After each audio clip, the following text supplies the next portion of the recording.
Assalamualaikum warahmatullahi wabarakatuh. Alhamdulillah, hamdulillahi rabbil alamin. Wassalatu wassalam ala asrafil anbiya wal mursalin wa ala alihi wa ashabihi wa man sara binahjihi ila yaumiddin, amma ba'd. Ihwani fillah rahimani wa rahimakumullah. Alhamdulillah, segala puji hanya milik Allah Subhanahu wa taala yang telah memberikan kepada kita banyak-banyak karunia hingga pada kesempatan yang bahagia ini kita bisa melanjutkan kajian tafsir bagian kedua dari surat Al-Baqarah 195, di mana Allah Subhanahu wa taala berfirman, wa anfiqu fi sabilillah wala tulqu biaidikum ila tahlukati wa ahsinu innallaha yuhibbul muhsinin. Dan berinfaklah di jalan Allah dan jangan melemparkan tangan-tangan kalian kepada kebinasaan.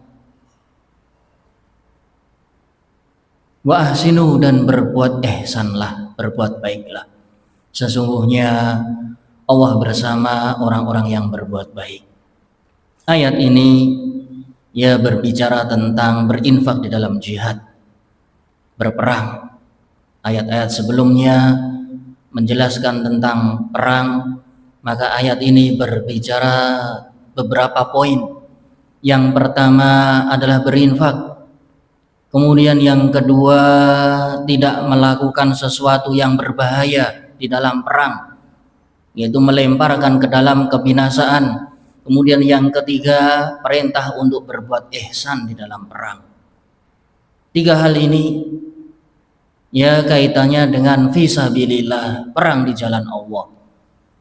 Di jalan Allah maksudnya yaitu keridhaan Allah Subhanahu wa taala. Kita berjalan menuju jalannya Allah, yaitu di dalam keridhaannya. Dan keridhaan Allah sangat banyak sekali. Yang paling utama dan paling mulia, puncaknya dirwatu sanamihi, adalah jihad fisabilillah, berperang di jalan Allah.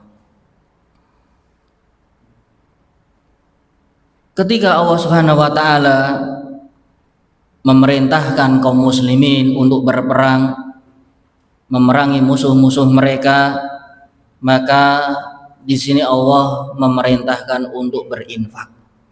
Karena yang namanya perang membutuhkan infak, nafkah, harta untuk kesiapan, untuk perlengkapan, untuk persenjataan dan seterusnya, membiayai makan dan minum, pengeluaran, sehingga Allah perintahkan agar berinfak di jalan Allah.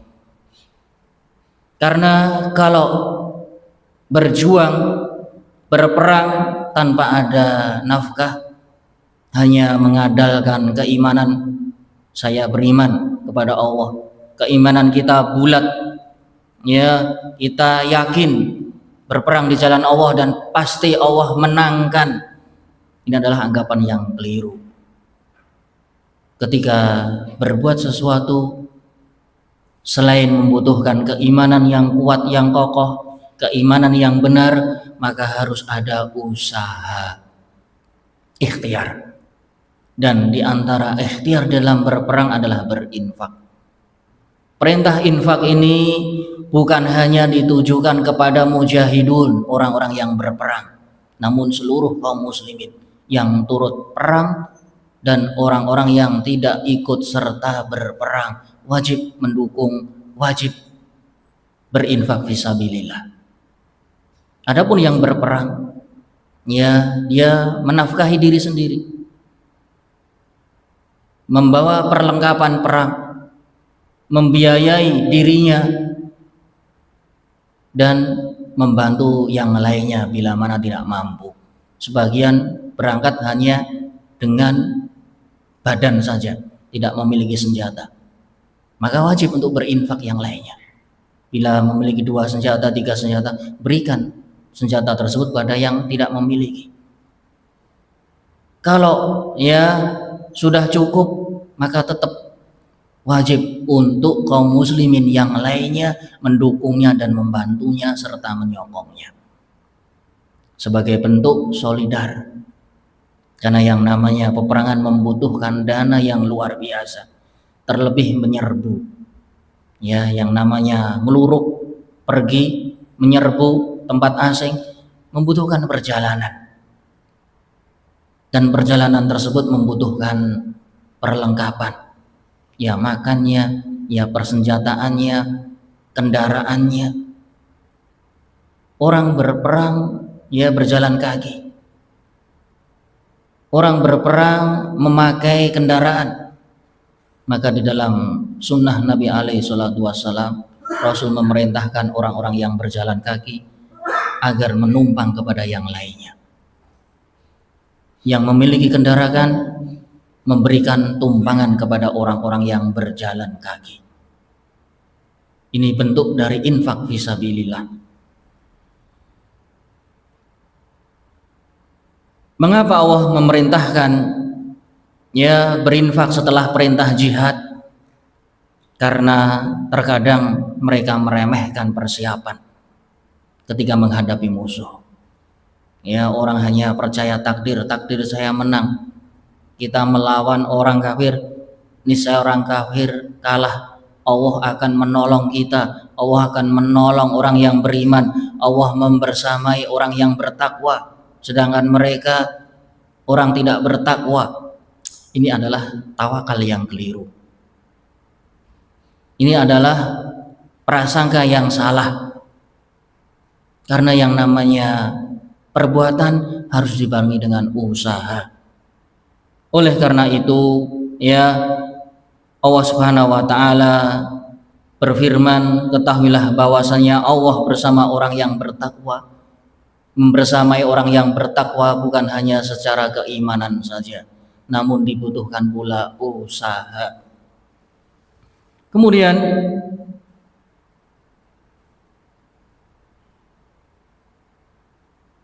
wa anfiqu fi sabilillah wa la tulqu bi aydikum ila tahlukah. Jangan kalian melemparkan diri-diri kalian kepada kebinasaan. Setelah usaha dengan cara berinfak dan berbagai macamnya, maka Allah Subhanahu wa taala melarang perbuatan yang kedua, yaitu melemparkan kepada kebinasaan. Wala tulqu bi aydikum ila tahlukah. Ketika sudah memiliki iman, ketika sudah persenjataan, perlengkapan, pembiayaan sudah komplit, kadang hal-hal yang membuat kalah dalam pasukan adalah apa? Melemparkan diri kepada kebinasaan. Sehingga hal ini disambungkan di dalam firman Allah Ta'ala, wala tulqu bi aydikum ila tahlukah. Jangan kau melemparkan diri-diri kalian kepada kebinasaan. Kadang orang sudah punya takwa, punya iman, semangat, yakin, kemudian sudah usaha, perlengkapan 100%, terkadang ada yang nyeleneh. Yaitu apa? Melemparkan diri kepada kebinasaan. Ini adalah sebab-sebab kekalahan. Sehingga Allah melarangnya, wala tulqu bi aydikum ila tahlukah. Kalau ingin menang, maka jangan lemparkan diri-diri kalian ke dalam kebinasaan. Melempar diri dalam kebinasaan, para ulama ya menafsirkan dengan beberapa tafsiran. Yang pertama, meninggalkan jihad dan cenderung kepada nyaman terhadap dunia, keluarga, tumbuhan, sebagaimana sudah kita singgung pada pertemuan yang sebelumnya. Idza raditum bizar wa taraktumul jihad, apabila kalian ridho dengan perniagaan, perdagangan, pertanian, kehidupan dunia, dan kau meninggalkan jihad, Allah akan timpakan kehinaan, dan tidak akan tercabut kehinaan tersebut sampai kalian tarji'u ila dinikum, kembali kepada agama kalian. Sebagaimana pula hal ini yang ditafsirkan oleh Abu Ayyub Al-Ansari ketika ada sahabat yang menerobos pasukan musuh, kemudian orang-orang berteriak, mereka melemparkan ke dalam kebinasaan. Maka ditegur oleh Abu Ayyub Al-Ansari, sahabat mulia, bukan seperti itu tafsirannya. Tafsiran yang aku ketahui melalui lesan Rasulullah SAW, yaitu orang-orang yang meninggalkan jihad. Orang-orang yang meninggalkan jihad sama halnya melemparkan diri-diri mereka di dalam kebinasaan. seperti hadis yang terdahulu. Kemudian yang kedua, melemparkan diri ke dalam kebinasaan adalah tidak berinfak di jalan Allah, takut akan kemiskinan. Orang yang tidak menginfakkan, itu sama halnya dia melemparkan diri mereka di dalam kebinasaan. Betul binasa. Orang yang pelit, orang yang medit, terlebih ketika berperang, berkecamuk, tidak mau berinfak, ini sama halnya membinasakan diri mereka, melemparkan tangan mereka di dalam kebinasaan jurang siksa api neraka. Dia akan rugi di dunia maupun di akhirat. Kemudian yang ketiga, sebagian ulama menafsirkan yaitu menerjang musuh tanpa memberi dampak kerugian apapun di dalam peperangan tersebut di hadapan musuh-musuh Allah Subhanahu wa taala. Orang menerjang musuh tanpa strategi, tanpa kepiawaian, tanpa kemahiran, yang akhirnya hanya binasa. Bisa dikatakan ini adalah bunuh diri. Seperti berperang namun tidak membawa senjata. Ini namanya pasrah nyawa. Maka ini termasuk yang dilarang. Wala tulqu bi aidikum ila tahluka. Menerjang musuh tanpa memberikan efek yang positif ataupun tidak membawa dampak kerugian pada musuh-musuh. Kemudian yang keempat, yaitu tafsiran melemparkan diri dalam kebinasaan adalah bersedekah dengan harta yang buruk dan jelek. Padahal Allah Subhanahu wa taala berfirman, wala tayammamul khabitha minhu tunfikun walastum biakhidih. Dan jangan kamu berinfak untuk orang lain dengan harta-harta yang buruk, yang jelek, sedangkan kamu sendiri tidak mau memakannya, mengambilnya. Diri sendiri nggak mau, diberikan olehnya, aku ratuyan PN. Ini sama halnya melemparkan diri kepada kebinasaan. Dia sendiri aja nggak mau, kenapa harus diberikan orang lain? Berinfak dengan sesuatu yang buruk, yang jelek, yang tidak layak. Maka ini sama halnya orang yang berinfak dengan keburukan-keburukan, dengan harta-harta yang tidak baik, ini termasuk harta haram. Harta haram disedekahkan, harta riba diberikan. Ini termasuk melemparkan diri ke dalam kebinasaan. Yang kelima, termasuk melemparkan diri di dalam kebinasaan adalah berlebih-lebihan di dalam berinfak. Berlebih-lebihan. Sebagaimana firman Allah Ta'ala, wala yusrifu idza anfaqu lam yakturu walam yusrif, dalam surat Al-Furqan, yaitu hamba-hamba Ar-Rahman apabila dia bersedekah tidak pelit namun juga tidak boros berinfak. Orang yang boros berinfak, terlalu berlebih-lebihan, ini sama halnya membawa kepada kebinasaan. Menginfakkan hartanya untuk hal-hal yang kurang, namun anaknya sendiri, keluarganya, istrinya akhirnya meminta-minta orang lain. Seharusnya dia menginfakkan kepada orang yang prioritas, istri, anak, kerabat, keluarga. Jangan menginfakkan kepada yang jauh, sedangkan orang yang dekat justru meminta-minta kepada orang lain. Termasuk memberi wasiat yang berlebih-lebihan. Rasulullah SAW melarang akan hal ini. Jangan engkau berwasiat harta ketika mau meninggal secara berlebih-lebihan, sedangkan engkau pada akhirnya meninggalkan istri, anak, keluarga, meminta-minta kepada orang lain. Yatakaffafunan nas. Hartanya diwasiatkan untuk orang lain, namun pada akhirnya anak istrinya ngemis, menjadi pengemis. Ini seharusnya jangan diwasiatkan, biar hartanya menjadi waris keluarganya, menjadi harta waris. Sehingga di dalam wasiat Rasulullah SAW memberi warning, tidak boleh lebih dari sepertiga. Sulus was sulusul katsir.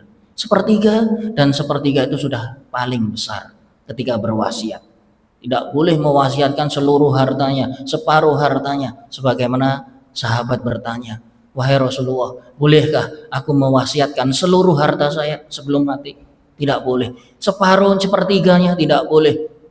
Dua pertiganya tidak boleh. Separuhnya tidak boleh. Kemudian Rasul mengatakan sulus was sulusul katsir, sepertiga. Kalau kamu ingin benar-benar sesuai syariat, paling banyak sepertiga. Sepertiga itu sudah mencukupi sangat banyak sekali. Sehingga ya tafsiran dari melemparkan ke dalam kebinasaan adalah berinfak namun berboros.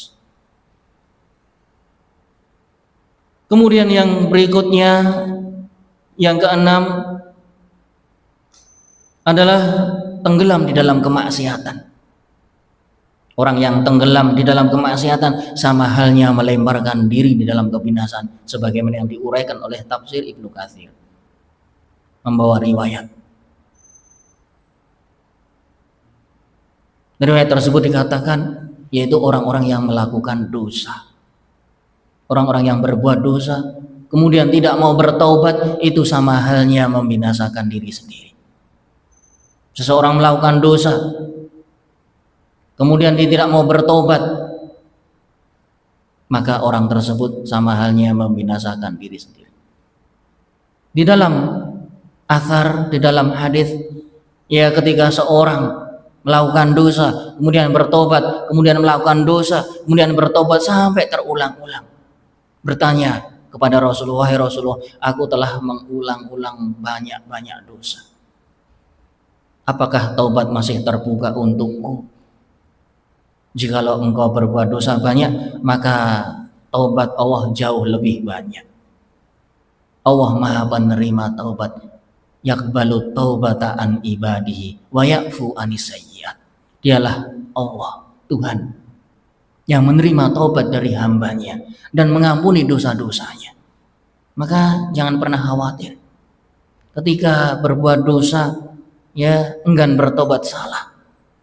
Orang yang berbuat dosa tidak mau bertobat walaupun diulang-ulang, ini suatu kesalahan yang besar.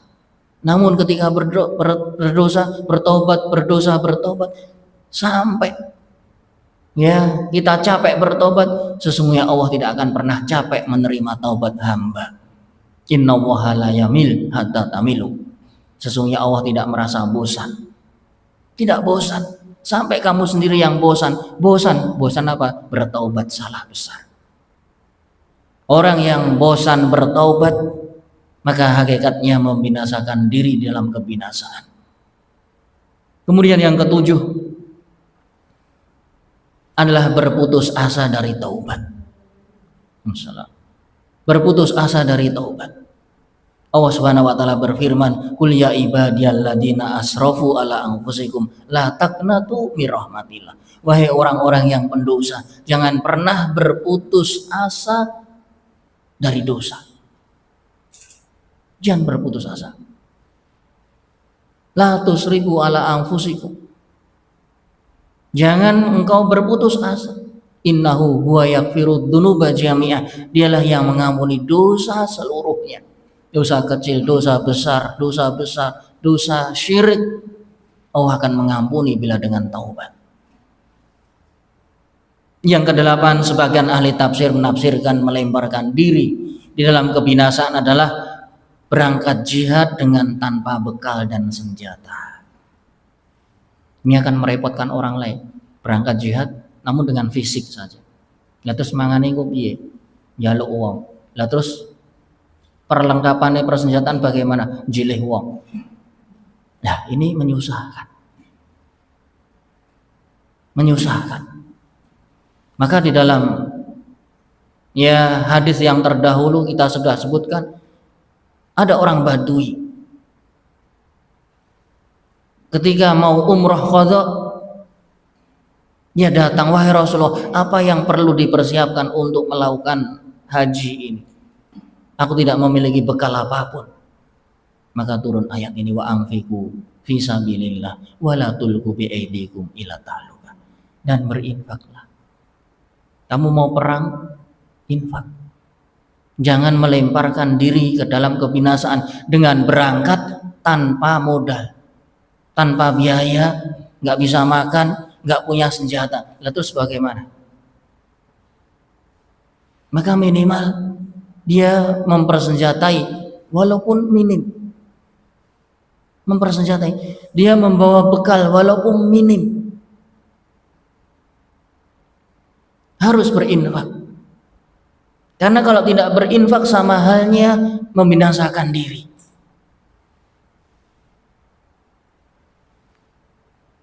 Sehingga ya hal ini akan menjadi terbengkalainya jihad. Jihad tanpa nafkah, tanpa persenjataan akan terbengkalai, menjadi kalah. Kemudian yang ke-9, termasuk melemparkan diri di dalam kebinasaan adalah menghapus pahala dengan mengungkit-ungkit. Ketika berbuat kebajikan, beramal saleh, namun mengungkit-ungkit. Kemarin kita jihad, yang bawa nuklir saya, yang bawa bom atom saya, yang bikin, yang merancang saya. Ini namanya mengungkit-ungkit. Sudah. Kalau sudah kamu memiliki jasa, ya, kamu sudah berperang fisabilillah, berbuat kebajikan apapun bahkan, maka jangan diungkit-ungkit, jangan disebut-sebut. Tujuannya apa? Biar dipuji, berarti tidak ikhlas. Tujuannya apa? Biar terkenal, berarti tidak ikhlas. Tujuannya apa? Motifnya apa? Maka nggak usah menghapus pahala itu. Orang yang sudah beramal saleh kemudian menyebut-nyebut, menceritakan, membanggakan, ini sama halnya menghapus pahala. Sebagaimana Allah Subhanahu wa taala berfirman, wala tubtilu a'malakum. Jangan kalian batalkan amal-amal. Bagaimana membatalkan amal? Amal sudah dilakukan, sudah dituntaskan, sudah dikerjakan, sudah paripurna, dengan menyebut-nyebut, mengungkit-ungkit. Tujuannya apa? Ya, apakah caper? Apakah supaya dipuji? Apakah tujuannya agar dibangga-banggakan? Ini semua menghapus amal, sehingga Allah Subhanahu wa taala berfirman, wala tubtilu a'malakum. Jangan menghapus amal-amal kalian. Orang yang menghapus amal sama halnya dia membinasakan diri sendiri. Dan semua hal itu termasuk dari melemparkan diri di dalam kebinasaan.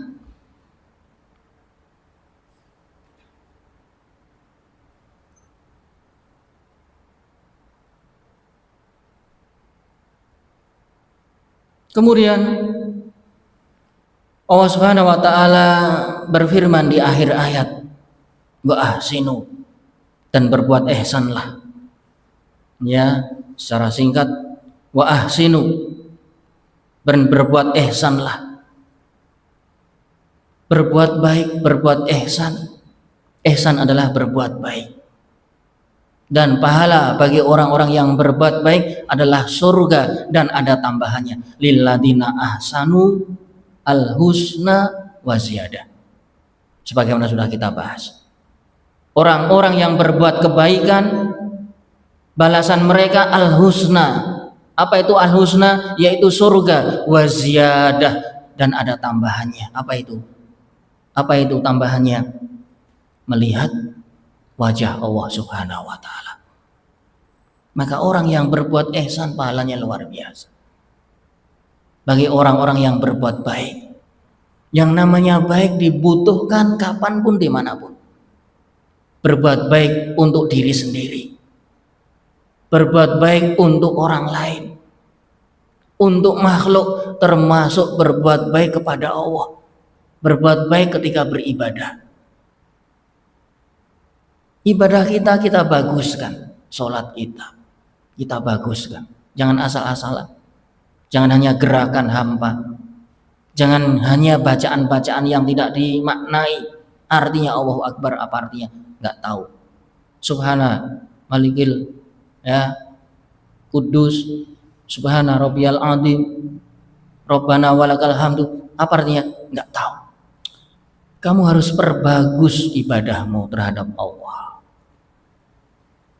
Sholat kita, puasa kita perbagus. Kita berbuat ihsan di dalam puasa kita. Betul-betul ihtisab. Selain betul-betul ihtisab, betul-betul menjaga puasanya. Zakat kita juga ihsan. Bagaimana ihsan di dalam berbuat lakukan zakat, yaitu mengeluarkan harta-harta yang terbaik. Kalau zakatnya zakat ternak, dipilih ternak yang baik-baik. Jangan yang kurus, jangan yang masih kecil, jangan yang pincang, jangan yang buta, pilih yang paling baik. Itu termasuk ihsan di dalam zakat. Haji juga demikian. Betul-betul harta yang istimewa. Jangan harta korupsi kemudian go haji, go umroh, ya, harta maling, ya, kemudian disedekahkan. Ini namanya asal-asalan. Di dalam hal ibadah kita membutuhkan perbuatan ihsan kepada Allah. Dengan kita mengabdikan diri kepada Allah dengan sebaik-baiknya. Berinteraksi kepada Allah Subhanahu wa taala. Kalau sholat ya yang khusyuk, sepenuh hati. Termasuk di dalam jihad. Jihad dibutuhkan ihsan. Dan harus. Bukan hanya jihad asal-asalan. Sholatnya asal-asalan, puasanya asal-asalan, sedekahnya, zakatnya asal-asalan, haji umrohnya asal-asalan, membaca Al-Qur'annya asal-asalan, baca asal baca. Ada tajwid di situ. Bagaimana mengeluarkan huruf alif, ba, ta, fa. Semua ada sifat-sifat dari setiap huruf. Jim, ya, ada huruf yang sifatnya qalqalah, ada huruf-huruf tinggi, ada huruf-huruf sedang, ada huruf-huruf lemah. Maka diucapkan sesuai makharij, tempat keluarnya huruf. Mendesis, ya, sin, shad, dot, ya, semua ada makharij. Kita membaca Al-Qur'an jangan cuma bunyi saja. Demikian pula dalam hal yang lain, memberi nafkah kepada istri. Ihsan yang terbaik. Jangan harta yang tidak jelas kemudian dikasihkan makan untuk anak istri. Nanti akan tumbuh daging yang tidak jelas pula. Ya, tiap hari dikasih nafkah, ternyata istrinya durhaka, anaknya durhaka. Apa sebabnya? Karena harta yang dimakan anak istri tidak jelas. Terlebih harta haram. Kamu dipakani bendino malah ngelawan karo suami, kewane dipakani manut, kowe ora manut. Apa sebabnya? Barangkali harta yang diberikan tidak layak untuk dimakan, sehingga istri anak durhaka, menjadi musuh bagi sang ayah. Inna min azwajikum wa auladikum aduwan lakum. Bisa jadi anak istrimu menjadi musuhmu. Kenapa bisa menjadi musuh? Padahal dia istri-istri yang dipilih. Padahal anak-anak yang dilahirkan, yang dikasih makan, yang didewasakan, yang ditumbuhkan. Kenapa menjadi musuh? Barangkali sebab musababnya perlu ditelusuri. Makannya bagaimana? Kok bisa menjadi musuh? Kewan aja diopeni jadi manut. Ya, macan, singo, ya, ulo, diopeni manut. Tapi anak istri bisa menjadi musuh. Kenapa? Bisa jadi karena hartanya yang diberikan tidak layak. Maka berbuat baiklah. Berbuat baik ini umum di dalam segala hal. Kepada diri sendiri, termasuk kita terhadap diri sendiri berbuat ihsan. Ihsan kepada diri kita, jangan dianiaya, jangan disiksa. Tubuh ini amanah dari Allah, pemberian bukan kuasa kita. Kita lahir Allah yang beri nyawa, yang beri penglihatan, yang beri telinga, yang beri hati, yang beri organ-organ ini semua. Maka dijaga, jangan dirusak. Jantung, hati dirusak dengan memasukkan asap ke dalam tubuh, rusak. Masukkan hal-hal yang baik, air yang baik, makanan yang baik. Jangan ya api, asap dimasukkan dalam perut. Mowo, lebok ke mowo yang awak. Ini dosa. Kita harus berbuat baik pada diri kita. Kita jaga kesehatannya, ya, jaga kewarasannya, jaga ya segalanya. Rohnya dijaga. Diri sendiri, orang lain sekitar, dan seluruh makhluk, bahkan Allah Subhanahu wa Ta'ala. Kita berbuat ihsan kepada diri sendiri, orang lain, makhluk sekitar, dan Allah Subhanahu wa Ta'ala. Mencakup 3 hal ini.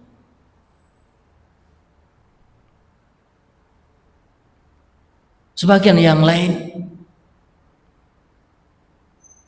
dan berbuat baiklah, yaitu berbuat baik dengan berbaik sangka kepada Allah Subhanahu wa Ta'ala. Berprasangka baik dengan Allah Subhanahu wa Ta'ala. Di dalam suatu kisah athar disebutkan Abu Nawas ya ketika di penghujung kehidupannya sakit keras, dijenguk oleh rekan-rekannya, sahabat-sahabatnya. Datang meminta izin masuk, kemudian memberi nasihat. Di antara salah satu nasihatnya adalah agar bertaubat. Baik Abu Nawas, bertaubatlah kepada Allah. Sesungguhnya engkau di penghujung dunia dan di awal akhirat. Orang yang mau mati itu di penghujung dunia, orang yang sudah sakit-sakitan itu di penghujung dunia, di pucuk dunia, dan di awal kehidupan akhirat, karena awal kehidupan akhirat adalah kematian. Dengan mati maka berpindah ke akhirat. Maka bertobatlah wahai Abu Nawas. Maka beliau pun membawakan satu riwayat, hadatsana fulan sampai Rasulullah SAW. Rasulullah SAW bersabda, sesungguhnya syafaatku diberikan kepada pendosa-pendosa besar. Sesungguhnya syafaatku, kata Rasulullah, dibagikan kepada pelaku-pelaku dosa besar. Kemudian beliau berkata, apakah engkau melihat aku ini seorang pezina, seorang pencuri, seorang yang melakukan dosa besar? Kalaupun toh melakukan dosa besar, aku akan bakal mendapatkan syafaat di akhirat kelak, selama bukan mati syirik. Kalau orang yang mati syirik tidak akan mendapatkan syafaat dari baginda Sallallahu Alaihi Wasallam. Di antara syafaat itu sebagai pelaku dosa, ya, syafaat yang sifatnya mengangkat derajat, syafaat yang sifatnya menghapus dosa, termasuk dosa besar.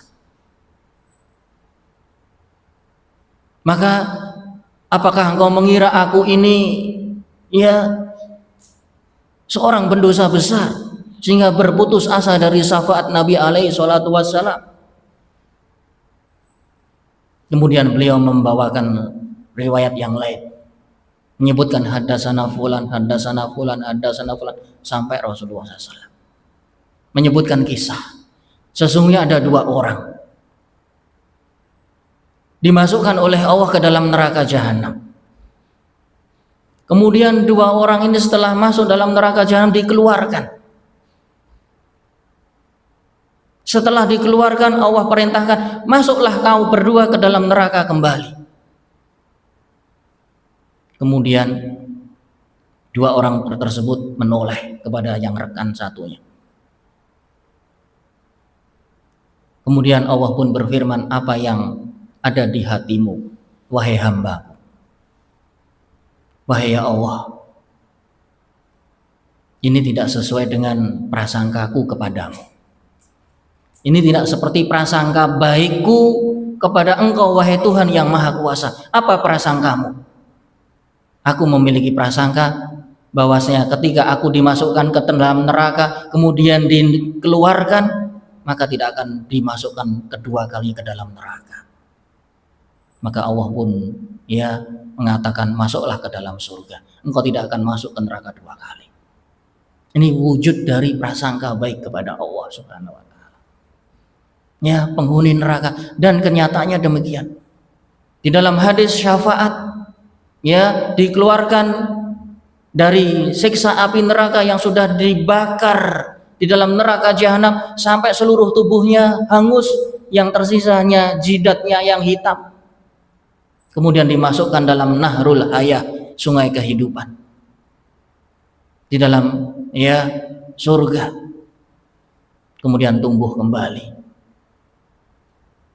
Kemudian dimasukkan dalam surga. Padahal sudah terbakar seluruh tubuhnya, yang tersisa hanya jidat hitamnya. Ternyata Allah katakan, udkhul, masuklah surga. Apakah engkau ridho? Engkau mendapatkan surga seperti istana di dunia yang paling istimewa. Aku ridho ya Allah. Maka dikatakan, engkau laka wa asratu amsaliyah. Engkau mendapatkan surga dunia 10 kali lipatnya di surga ini. Ini menunjukkan bentuk prasangka baik kepada Allah. Kemudian di antara kaitannya dengan jihad, kita juga dituntut untuk berbuat ihsan. Di dalam jihad masih tersisa perbuatan ihsan. Sebagaimana sabda Rasulullah SAW bahwasanya ihsan itu meliput segala sesuatu. Innallaha katabal ihsan ala kulli syai'. Sesungguhnya Allah menetapkan perbuatan baik di dalam segala hal. Bahkan ketika menyembelih, fa idza dabahtum fa ahsinu al-qitlah. Apabila kau menyembelih, perbaguslah, perbaiklah sembelihanmu. Dengan apa? Senjatanya tajam. Ya, jangan go geraji, ketal-ketul, brutal, dibelah ke sapi ini melayu. Bar kuwi nyelentak. Akhirnya manggil polisi, tak ditembak kepalanya. Ini namanya tidak berbuat ihsan. Bahkan di dalam menyembelih pun dibutuhkan ihsan. Ihsan. Inna wa kataba kulli syai'. Ya, Allah berbuat baiklah dalam seluruh amal kalian. Melaksanakan berbagai ketaatan.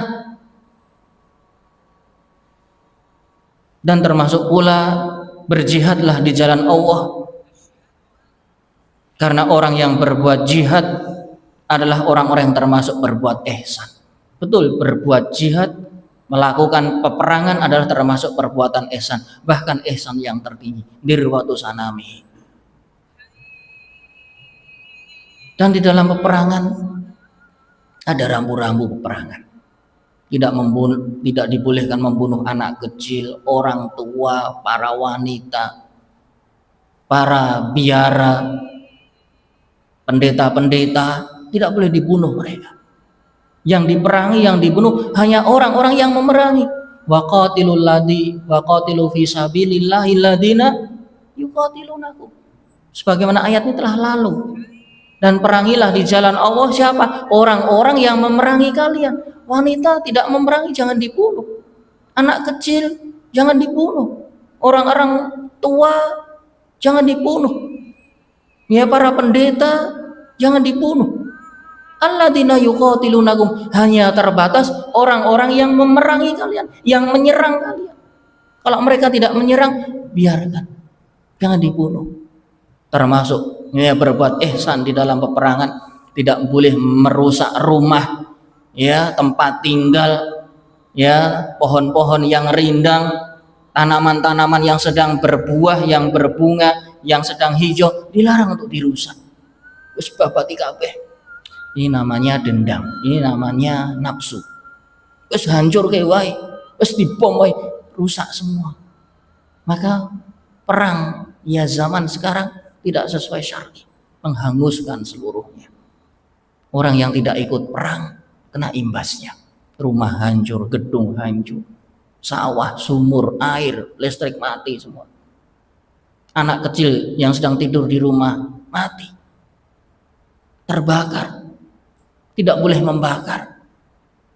La yu'adzibu binnar illa rabbun nar. Tidak boleh menyiksa dengan membakar kecuali yang zat yang menciptakan api, yaitu Allah Subhanahu wa taala. Ya, tidak boleh merusak semua, tidak boleh ada rambu-rambu, termasuk berbuat ihsan.